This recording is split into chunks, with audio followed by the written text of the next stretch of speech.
The Wyoming City Council meeting budget, we'll call it work session, will be recorded as part of the public record. After each agenda item is read and staff gives a report on the agenda item, I will call upon each council member individually if they have questions on that particular item. If you wish to make a motion or a second motion, please state your name first. All votes on the items will be completed by a roll call to meet the standard for state statute 13-021. Thank you. So with that, we're going to start on number 1 on our agenda, the 2021 draft budget. Hannah, are you going to start us off tonight, or is Mr. Linwood? Also, I can start off just with a brief overview. We continue through our budget cycle and budget calendar, and this work session in August is usually one that's tentative, but we feel staff felt it was appropriate to hold this tonight. So this updated budget has some slight changes and differences in it in regards to our levy amount and how that factors into our tax rate and tax capacity and items like such as. And with that, I can let Ms. Lynch go into some of that memo and then stand for any questions from council. Can I share my screen, Rob? Of course. Okay. Just so then we have a visual, so you're not hearing me talk about percents and dollars without. There you go, Hannah. It should work now. Thank you. You're welcome.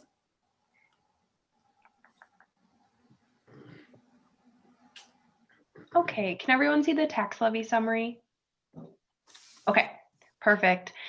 So really the tax levy summary is what has changed slightly from the August 5th budget workshop. So the general fund revenues and budgeted expenditures for 2021 have not changed. So I'll highlight really the changes in the tax levy summary, but I would be happy to answer any questions on revenue and expense as well.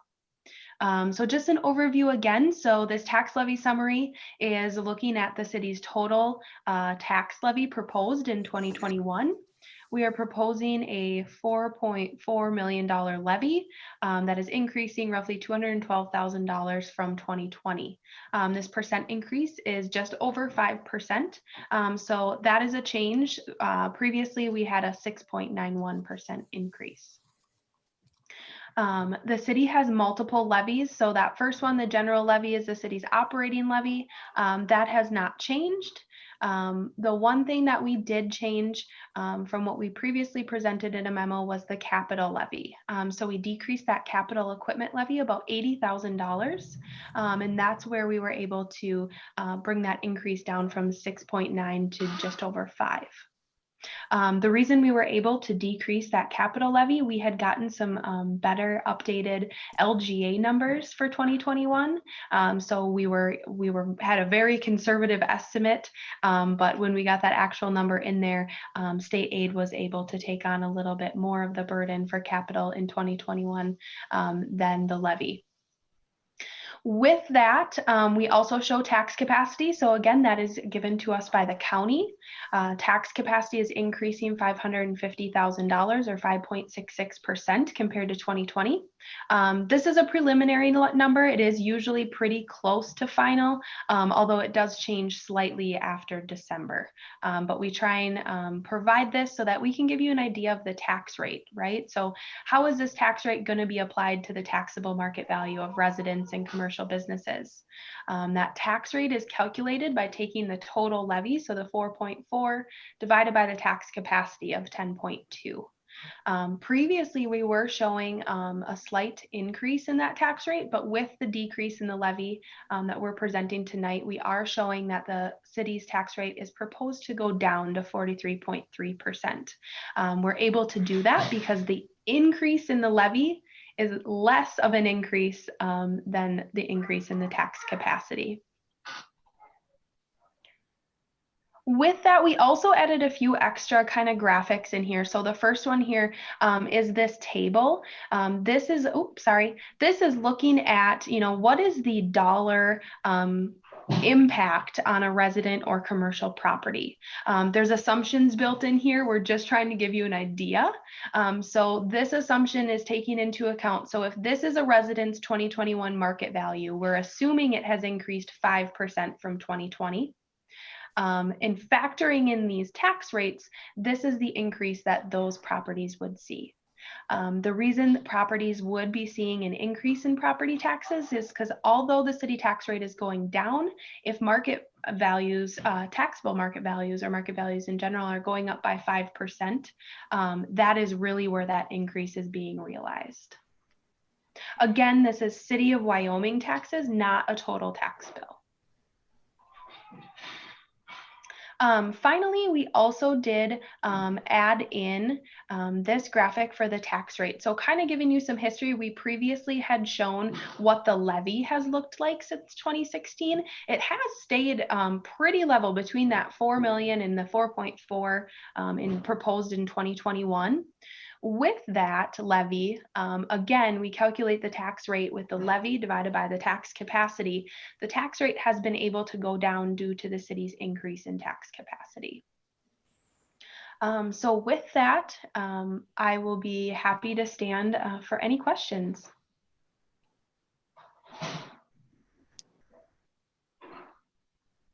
Well, I have a question. What is the LGA now? Let me look that up for you. Okay. And because of that increase in LGA, we don't have to eliminate any capital expenditures? Correct. Okay.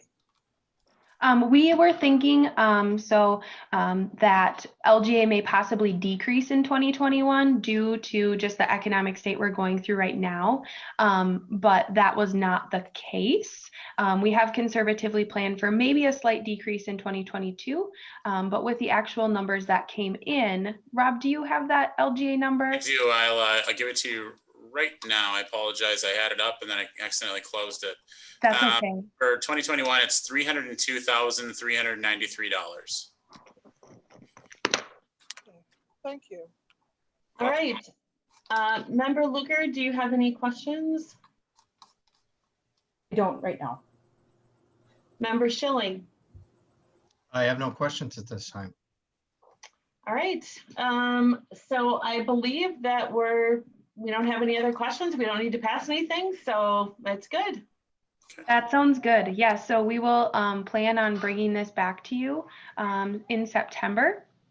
We'll work on if there's any final tweaks to the budget or the levy, and then we will ask for that preliminary approval. Right, thank you. We'll move on to number 2, which is the technology improvements, laptops, tablets, agenda management. And I believe that Ms. Dumas is taking that one on. That's correct. Thank you, Mayor. So Mayor and members of council, as you all know, we've had the experience of transitioning to virtual meetings these last couple months. And a part of what we've been trying to do as staff is really look at how has that impacted our business and how can we really learn from these experiences to really help support the city moving forward, even after we are concluded with these COVID times. And one of the areas in which we found some interesting numbers is in the impacts on virtual meetings for our printing costs. So with digital meetings, we've been having digital meeting packets. And what we have seen is that in only our printing costs, we've had a savings of an average of $173.91 a month since we've been doing virtual meetings, which we are attributing primarily to the reduction in printing costs for the council packet. So looking at that, if we project that out, that has a substantial savings for the city if we were to continue having digital packets, putting that at a cost savings of $2,086.86 a year exclusively in printing costs. And so this conversation is really looking at is if the council is interested in continuing to use digital packets as a way of saving those dollars, as well as saving the environmental impact of all those printing costs. A part of that proposal would include having the city purchase a Surface Go tablet for each of the council members. This would be a city-owned device that would have an app on it that would be integrated with a software we could use to upload your council packet materials directly onto that device. It's very user-friendly. And that would also make it so that council members could take notes, highlight, interact with the council materials digitally a little bit easier than our current methods of having the PDFs. So that those are kind of the two components of this kind of transition to having digital packets. There is that having the tablet investment, and then there's also a software investment for agenda management software. The city is still reviewing different types of software that we could utilize for that. But we wanted to bring this to the council to get some feedback if this was something that you were interested in us continuing to explore or not. And with that, I'll stand for questions. So Kelly, I have a couple questions. Not opposed to digital whatsoever, but the printing cost, is that just the paper, or is that the ink, the paper, and then also the copy machine and the wear and tear on that? It is only our cost for paper and ink. Okay. Mm-hmm. And with a Surface Go laptop, is there going to be I believe it's Note 1, right? OneNote. OneNote, that's what I was looking for. Thank you. So that'll be what's loaded onto that? It depends on what software we go with. So OneNote is an option of something we could have on there, but some have their own interface, which has very similar tools, word processing capabilities that allow you to directly interact with the materials. So it'd be easier as well to save something and be able to find it.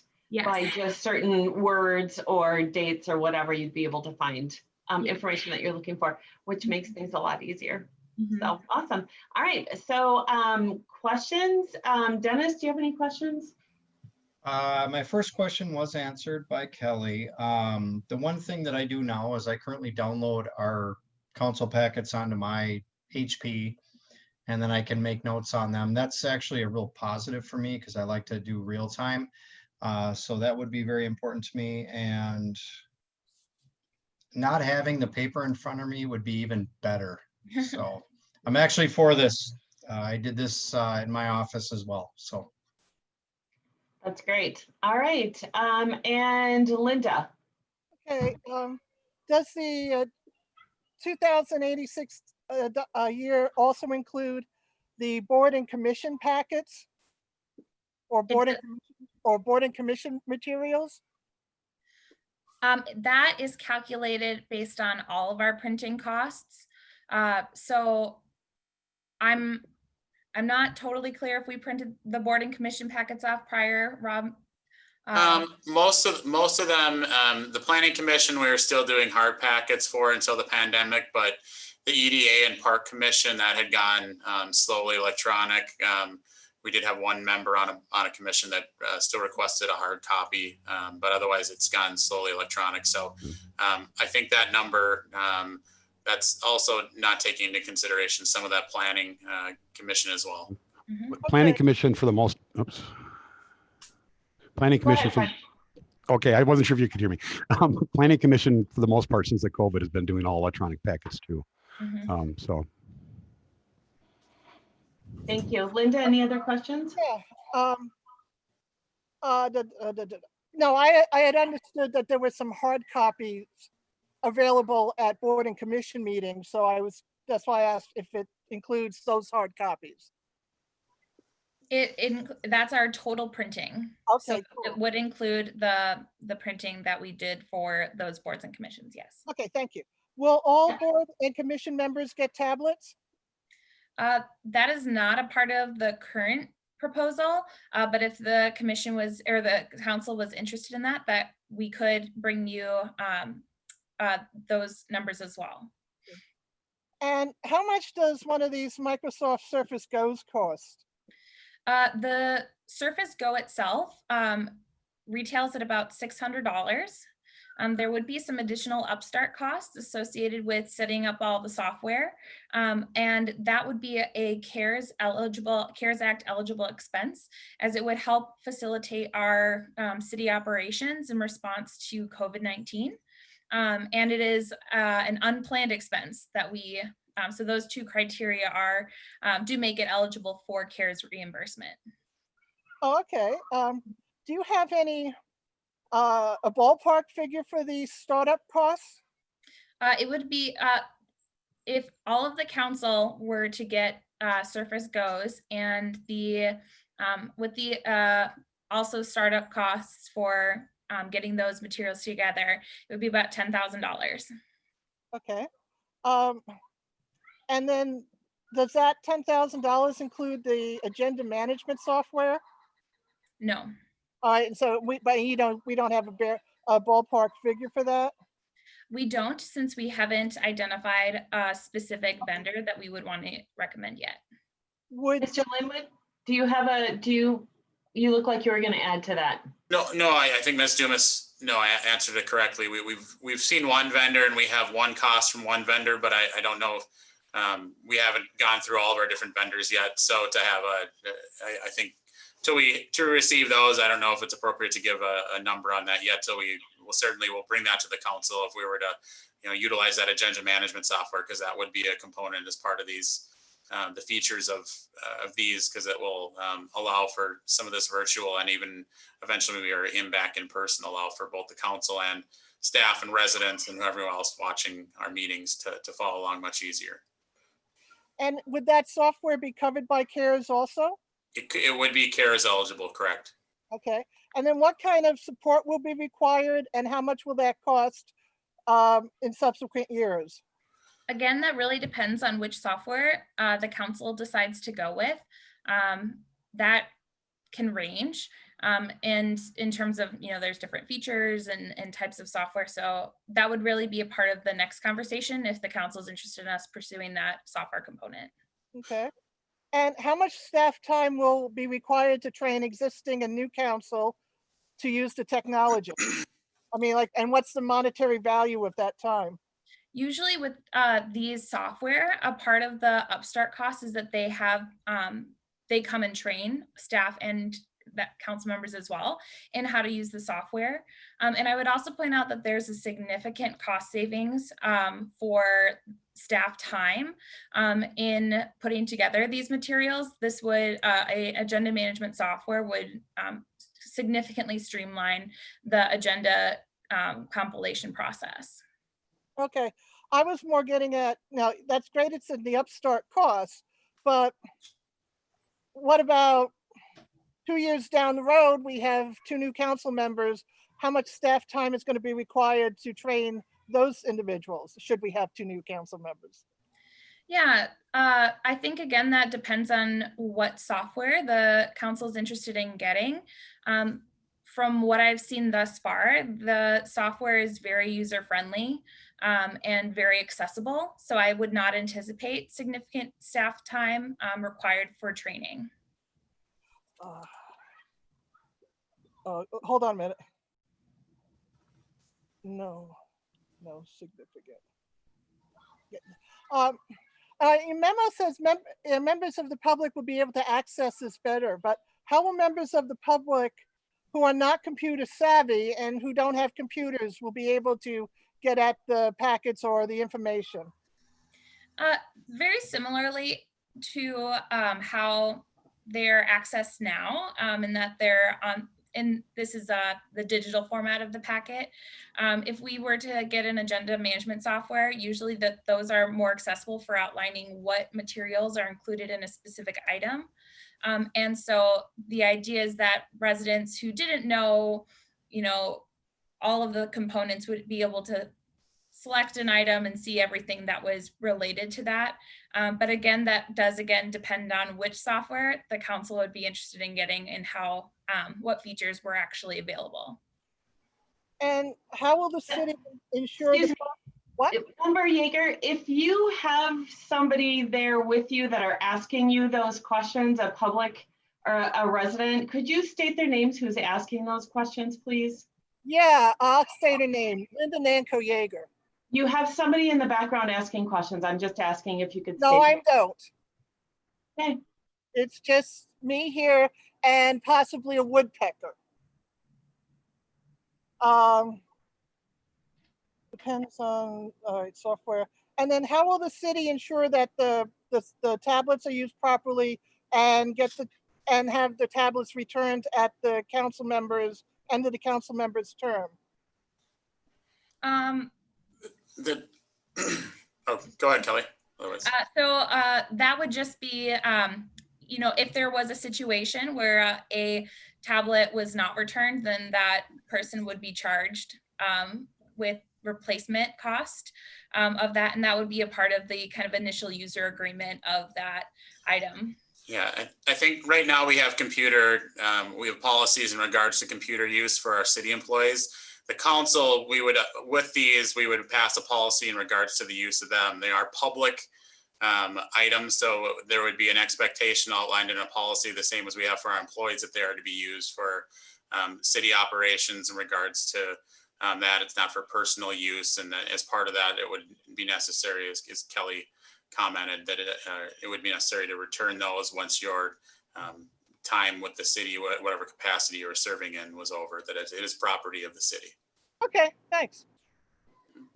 So I do have one question. I know that we're talking about applications. So typically when you invest in an application, when somebody newer to start, it doesn't take very much to put that app on that new surface, right? So there shouldn't be, as time goes on, there really should not be a huge amount of time just to download a new app onto somebody's Surface program, correct? Correct. The only time that I would see it required would be to show how to use the software itself. And again, depending on the software, but I think most of these programs are fairly user-friendly. That's a part of their entire purpose, is to be accessible and easy to use. So very similar to an app on your laptop at home. You know, if you need to download something, you could definitely do that. And then also, if we're talking over $2,000 a year in savings, just in printing costs, I would kind of expect that would be more than needed for that amount of money to help train somebody or to download, right? So it's still cost savings when it comes right down to it. And then my other comment would be this: I believe North Branch has something that's very similar. And when council is any type of meetings, there's the agenda that is shown on the screen, or residents are able to follow that. So we can have much more user-friendly viewing, I think would be a better word to put it, correct? Yes. Okay, and when we talk staff time, I'm a little curious about that. So when we're talking staff time, Mr. Linwood, could you go over kind of a couple of the steps that you and Kelly go through when it comes to the staff meetings or staff letters and reports and that sort of thing? Sure. Essentially, when we start to put together that council packet on a bi-weekly basis, Kelly and I start to receive those council agenda items, and we get those from all of our different consultants or department heads, and then go through those. And then we essentially right now have a folder system where we have our council packet date, and then our departments, and then subfolders in those departments for council agenda items. And those are essentially populated, and we go through that. And then if there needs to be changes or to items, either myself or Kelly, depending on the item, we'll potentially send that back to the department head for review. That's kind of our current right now. That's mainly done through essentially just through email.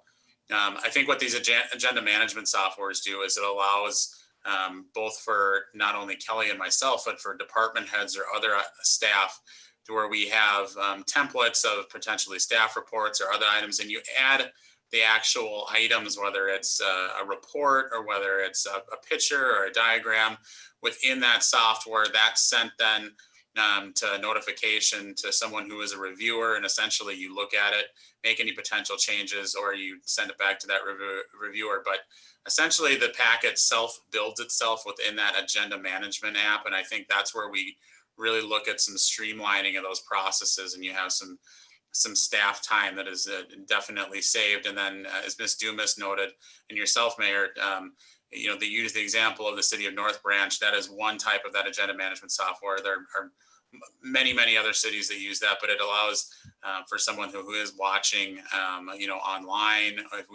whether it's Zoom or whether it's an in-person meeting and we stream the council meeting, or even in person, we're able to put up the screens eventually when we meet in person again, where you have that ability to follow along. And I think it's helpful for a resident or whoever may be a developer, whoever may be present or watching that council meeting, to be able to help them understand what what they're reviewing and discussing, and before they take action or on that particular item. Okay, thank you. I appreciate that. Did everybody, it looks like I think I got everybody with their questions, right? Claire, did I ask if you had any questions? No, but all of my questions were answered. And I just would note, I know school districts frequently do this with staff, with laptops, Chromebooks, iPads, and the policy sounds very similar, where it's if you are moving on from the district, then you return your hardware. But there's always a user agreement, so I'm not concerned about that. Great. Do we need any type of, do you need anything from us other than you're checking into it, or what do you need from us for council? Yeah, I think consensus about continuing to move forward with looking for agenda management software and approving the transition to virtual meetings, or not virtual meetings, digital meeting materials permanently, which would have the city purchase the Surface Goes. Okay, and how soon would we be able to get those Surface Pros? I'm not sure. There have been some supply chain disruptions with COVID, with technology, and I'm not sure, excuse me, as to the current status of that. But I can find out when we are putting an order in and be able to report that back to council. Okay, and then one last question. Each Surface Pro, if I know correctly, they do have the camera on it. So we would all be together on camera and everybody seeing what's going on. So correct?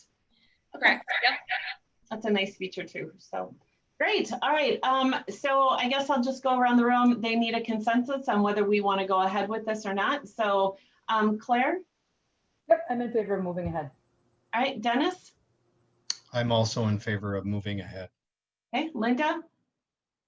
I have one last question.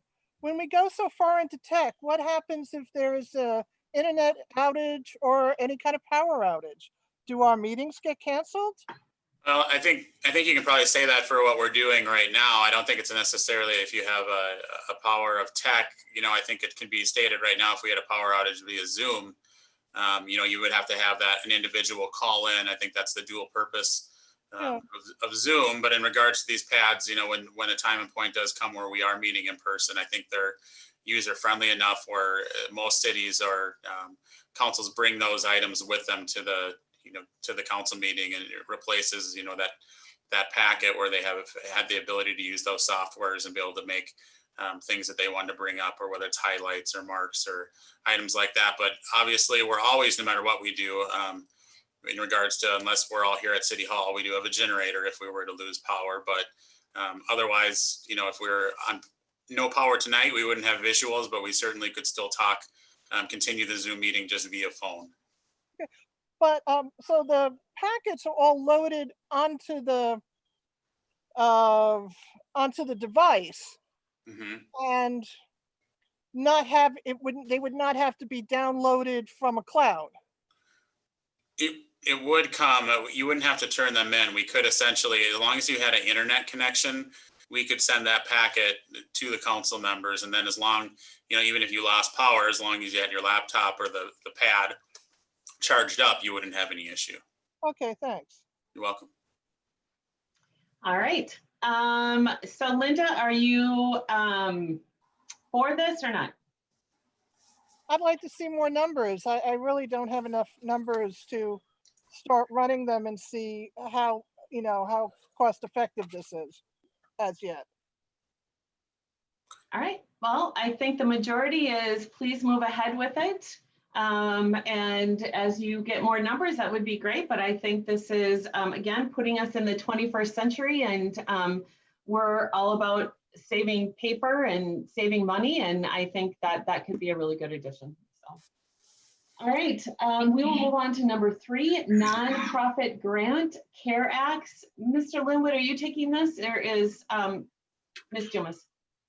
I will be taking it, Mayor. Mayor, council members, this is an item for discussion tonight, but we will be anticipate with the feedback here, we will place it on our council agenda at the September 1st meeting. Chisago County has moved forward with a nonprofit relief grant guidelines for the CARES Act dollars. This is largely dollars that will be worked very similar to those small business grants, where we will give the ability to nonprofits in Chisago County the ability to ask for grants for those dollars. Like I said, it's set up essentially the same way, where if the city were to contribute dollars to this, it would be that 70-30 match. The Chisago County commissioners did give a fairly substantial amount to this nonprofit as it starts. It started actually on Monday. If the council were to move forward this to their next meeting, we would just essentially, they are ongoing and they'll start reviewing those applications next week. So as long as we approved it, we would be able to put dollars to the Wyoming nonprofits as well. The Chisago County Board of Commissioners put $1 million towards all the nonprofits in the county on this item, which is a substantial amount, given that right now that we have numbers of there's approximately 115 to 120 nonprofits in the county. I have provided you an application for this grant. That is something that the county, this is not something that we can revise. It is as presented as it was the small business loans. But like I said, it would work very similarly with the council identified for an example for the businesses that we put $60,500 in. This would be the same for the nonprofits. Nonprofits right now in Wyoming, with some of the research that we've done, we believe we have approximately 10 or 11 nonprofits, depending upon their the grant eligibility. They would be eligible up to that $10,000. Looking at this from that level, if we did have 10 and they all were eligible for that monetary amount, one could say that maybe with the council elected to put say 30,000 in this fund for the nonprofits, that may be appropriate due to what we have here present. So we just wanted to get some feedback from the council on this tonight. You don't have to make any decisions on it tonight. You can certainly talk about the nonprofit, and if you would like to allocate dollars to it, but it's a purely discussion at this point. All right, Linda, do you have any questions? Yeah, on the back, and the materials provided, there were a list of questions on the last page. Were those questions completely answered? Councilmember Yeager, I guess I'm not quite sure what you're referring to. Okay, in the packet materials. Okay. After the authorization for release of information, there was a list of questions. One was, should we include churches? Did we decide not schools with this funding? I think I know. Yeah, I think I know what you're talking about. I think I received this directly from Chisago County, and I think that maybe was just some questions and discussion that they had that night. So I think it was more for when they were going through their application. So I see that now. I don't think that was intended to be inclusionary in the application. Okay. Could you provide us a list of the eligible nonprofits in Wyoming when it comes up on the agenda? Eligible based, well, I think some of that we can certainly provide you the nonprofits, whether they're eligible or not. I wouldn't have that intimate knowledge in regards to their operations or what they're providing to the community, but we could certainly provide the council with the list with the known nonprofits we have in Wyoming. Okay, and that would include churches and whatnot too, right? That's correct. Okay. Do you know how many nonprofits signed up since it's been open at the county for a couple of years? A couple days. Couple of days, thank you. No, I have not had it received any feedback. I did speak with Ms. Hoffman, the HRA EDA director. They are administering this program as well. That was, I take it back. I apologize. It is actually this, I believe it is this it was this Monday. As of Monday, they had not received any. So I know they were working on pushing that out and sharing that information. So that was the last time though that I did speak with her was Monday on that item along with the business grants, just kind of seeing where that was at. But I don't have that information. I'll try to get some information to the council in regards to how many applications they have received countywide prior to our meeting on Tuesday, though, if that would be helpful. Yeah, it would. I'm also curious, did you talk to her? You said you mentioned the business grants. How many companies filed for business grants? Well, the first this first round of businesses, there's some criteria in regards if you were, as you know, shut down for COVID. So it sounds as of on Monday, the number of businesses countywide that had applied for that grant. Like I said, there's some different criteria to be eligible. Like I said, if you were actually shut down due to COVID was the biggest one, but I think that was in the 30s, and approximately 6 to 7 businesses from Wyoming had applied for that grant. Now that second phase, the criteria changes somewhat, and they are definitely anticipating they're going to have a much more significant increase in those grant applications for that second phase. Okay. Yeah, this sounds like a good idea to me. Thanks. You're welcome. All right, Claire. I like the idea. Let's, I'd like to see more. Yeah, I'd like to see it hit an agenda. Dennis? Nothing to add. All right, so we'll be seeing this again on the agenda. You'll bring more information. So I think that sounds great. Okay. All right. Mayor, if I may, there was one item that we wanted to have some council feedback on tonight. In regards to our last budget meeting for 21, we talked to the council a little bit in regards to our 2021 street project for East Viking. And if you remember, all of you, we talked a little bit about those assessments in regards to that project and how that potential assessments, I shouldn't say assessments, potential assessments or no assessments on that project and how that would work. And we reviewed some of those accesses along the way.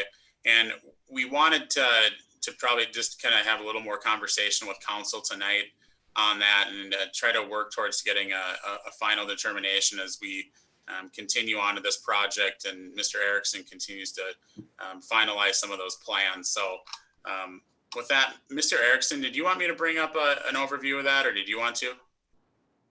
Yeah, I certainly can. Is this, everybody see my screen okay? Yes.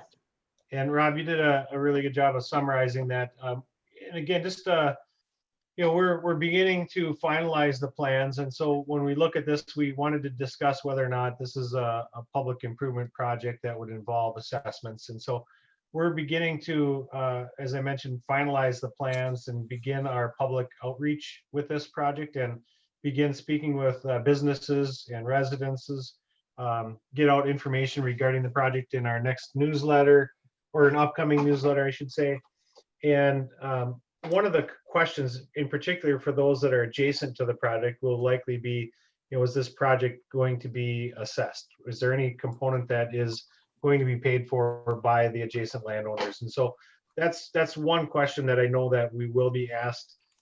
We've had some questions related to that and some very early on communications that we've sent out to adjacent landowners and had opportunities for them to speak to us. Boy, this is at least a year ago, I'd say. And so I think we're also at a point where we need to, you know, bid this project coming up here in January to be ready for a very early start of construction season. And so when we do that, I guess we'd really like to know if we need to start that in public improvement process, because it would involve preparing a feasibility study, noticing public hearings, and it can be a lengthy process. And so we wanted to just understand whether or not the council would like to move forward with that. And at the last council meeting, we did share, and again, I'm just going to summarize the corridor of the project and how disruptive it is, but the sanitary sewer will be upsized. If you can follow the cursor here, really from Fallbrook in this area all the way down to Fenwick. And so that's going to be open cut excavation. I think we talked about the reasons why, but there are various services that come off of the pipe, particularly in crossing 61. It's in underneath the old rail bed. It's in a casing pipe, and so we can't pipe burst the pipe to make it larger. And so it's a very complex project. It is driven particularly by the upsizing of the sanitary sewer. Of course, the roadway is in horrible condition in this location as well. And so as we go through and we open excavate, we're going to be replacing the pavement in this location. And MnDOT will then be resurfacing this entire stretch on and then south as well, down 61. But as we get to look at this section of roadway, this is the local roadway. Of course, it was a former county roadway, but now this is a local roadway, and we're determining whether or not that should be assessed. And so when we look at our previous project, again, we're looking at this corridor here, and you can see the parcels adjacent to that improvement were assessed. There's some that were not assessed, and of course, those did not have access or frontage with the driveway access to the roads that are highlighted in yellow that were reconstructed in 2015. And so again, you know, the properties, most of the properties here were previously assessed. When we look at the accesses, the parcels that would potentially be available to be assessed based on their access on a roadway would be the bank, because they take access in this location, as well as their parcel on the other side of the roadway that has an access out in this location. And again, there's a number of smaller parcels that they own as well, but I think this would be viewed as one parcel. These are not buildable. And so when we look at that, of course, they were already assessed once, and our assessment policy doesn't really talk about, we talk about being, the policy talks about assessments based on the location of their driveway. And so with their main driveway access location. So these, you could argue that, you know, they have an access here, they've already been assessed. It's really a little bit silent on those that have multiple accesses on multiple roadways. And so that's one factor. So we have these two parcels. We do have the parcel here that does have access that was not previously assessed. And then we, of course, also have the cornerstone here. They have an access at this location, but they also have an access in the back where they too were previously assessed. And so if we're looking at parcels that were not already assessed, we have one parcel in this location. And so I guess that's the question that we have is one, the policy is a little bit silent on those parcels that have multiple accesses on multiple streets. And if they were to be, if this project was undertaken with the larger project and it was included, we would likely have assessed them only one time. At least that's what I believe what the council would have done. Would be one assessment for the parcel if we did this street and this street, just like any of the other roadways or parcels. They just happen to have multiple access locations. The parcel that's not being would not have been assessed last time or this time if we choose not to move forward with assessments would be this parcel. We look at our assessment policy and it talks about 20% of the cost of the improvements to be assessed. That certainly would not be feasible in this case with the lone parcel, or even if it were other parcels that do have access, it certainly would not be feasible to assess the 20% value. And at that point, we would likely look at doing an assessment, an appraisal to determine the benefit received by the proposed improvements.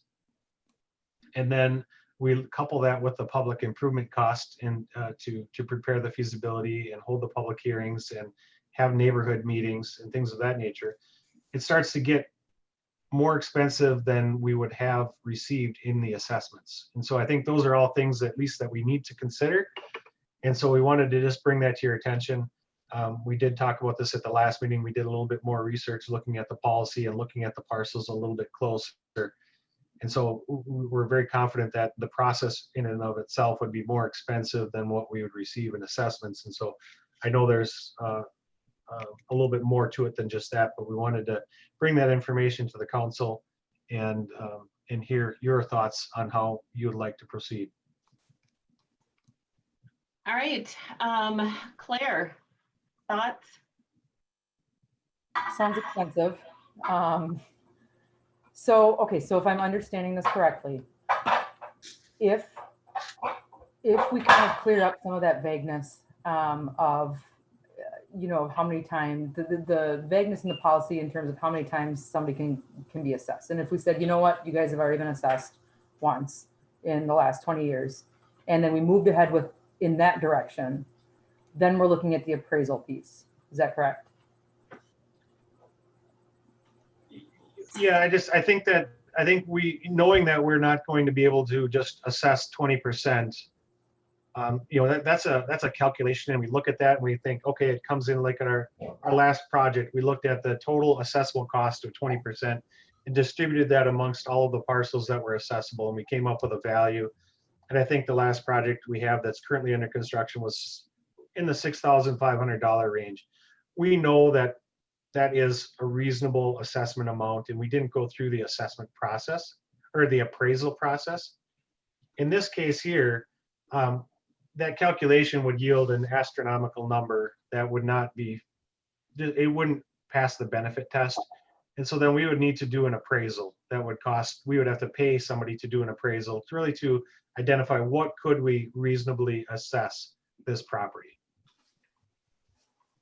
Okay. And that's where we get to the point where it gets expensive to do the appraisal, and it gets a little bit more expensive to go through that public improvement process, developing a feasibility study and holding those public hearings and those neighborhood meetings and things of that nature. Sure. Well, I appreciate the explanation. I mean, I'm in favor of the most reasonable option we can provide. Okay, thank you. Dennis?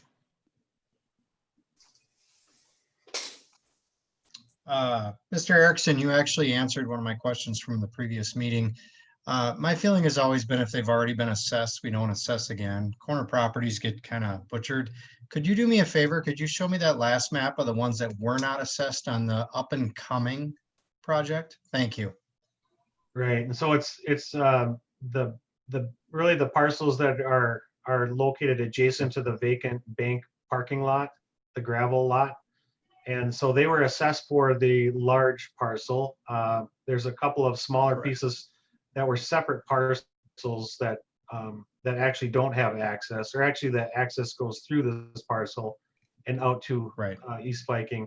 That would really be viewed as one parcel. These are not of a buildable size in nature, and so I think they would not be accessible. And then it's the corner, which has I believe the barber shop and maybe a couple other shops. Their access actually comes in off of Highway 61 in the parking lot to the rear, and so they don't have direct access for our policy out to East Viking. And the other one is the chiropractic clinic in this location. Those are the only ones that were not previously assessed. And so this one on the corner, just again in summary, has access off of 61 and not off of East Viking, so they would not be assessed. And these parcels here are not buildable and are really tied to this parcel in this map 178 that were already previously assessed. Okay. Yeah. Okay. So in my situation in that, unless the project is on 30, they would not be assessed because their access is off of 30. And on this parcel here? Yep. Correct. They're parcel. And then the other ones that you did show me was Cornerstone Apartment Complex, everything down the north and south. So essentially we'd be reassessing them because they all have accesses off that main drag of the project. Right. And that's the part I don't agree with. And so 1, 2, 3. So the parcels here both have access. I'm sorry. Right. The only other parcels that have access directly onto Viking would be the Cornerstone. This parcel here only has access. You can see the parcel line is actually right here. So they only have access here. There may be an agreement for access or parking, but within their property, their access comes from Faxton. No, I'm drawing a blank on the name. Felton, I think it is. Oh, Sorry, I got to zoom back in. And so this parcel has access off of Felton. This one has parcel access off of Fenwick. And so really most of them do not have access onto East Viking. Right. Okay. So in my opinion, under our current language, we should not be able to assess them unless it doesn't say that we can't do that multiple times in an assessment period. I think that, I think you could look at that policy and say you can't reassess for that roadway. They have not been assessed for East Viking. I mean, it's not real clear on that. Rob, I think we've talked a little bit about that, and okay. No, I don't think it is. I don't think it is real clear in regards to that. And I think that's when, as Mark has kind of gone through, I think the ones that, recently, as recent as 2015, received those assessments. So that's why we really kind of looked at that one parcel and, based on our input from the council, if they would really want to look at reassessing those parcels on East Viking Boulevard. But we thought, even though it isn't clearly defined in the assessment policy in regards, it seems to make sense that they've been recently assessed for that street improvement. And now we're, going through this. And then as Mark talked about, really just the one parcel and how do we really, would it be worth to look at that? Because we know it would be much more than that 20%, but then to actually go through the process of doing the appraisal and all that work, there's significant cost there. So I think, we're the council, as we continue this, where you feel on that particular piece is really the one in question, but Okay. council feels a different way. I think that's where we came, but if you want to discuss the other ones, by all means. So if it's up to those, then I'm not in favor of assessing.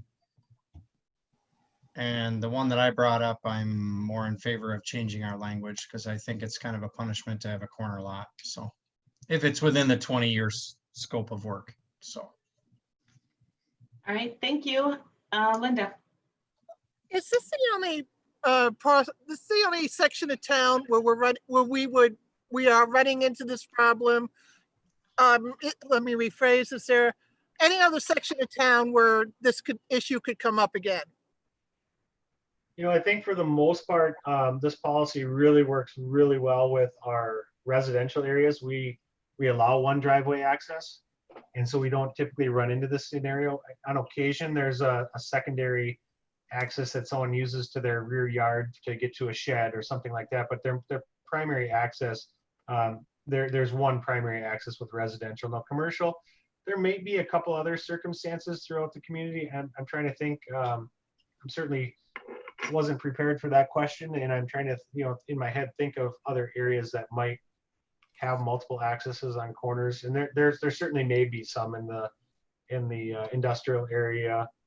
I can think of at least one or two there. And again, that's if the projects occur in different years as well. Oftentimes when we look at that, we don't assign multiple units for a parcel that's on a corner lot. And I think that goes to what Mr. Schilling was stating, is we don't hit the corner lots harder because it happens to be where they're located. And so I think that's a very good point. But there are a couple other circumstances now that I can think of it in my head where that may occur again if the project were to happen on those particular streets in different years. Is it likely? Probably not likely. If it's not likely and this is an outlier, and they've already been, and the majority of them have already been assessed, I wouldn't go. I don't think they need to be assessed again. All right, so it looks like, Mark, you have a majority on what to do. All right, well, that's what we were looking for, and we're going to start public outreach here, coordinated with city staff and MnDOT here in the very near future. And so we'll keep you apprised of what that looks like and any feedback that we hear, and we'll certainly provide council and staff with documents that are mailed out so you're apprised of what communications are going out there to the businesses and property owners out there that are potentially going to be impacted by this project. All right, thank you very much. Great, thank you. I think that's everything that's on the agenda. It does look like we'll have another budget meeting November 11th. Is that correct? If I'm looking at everything okay? I believe our next, we'll review the do not exceed on September 15th with the council, but in regards to our calendar, I believe you are correct, Mayor, yes. Thank you.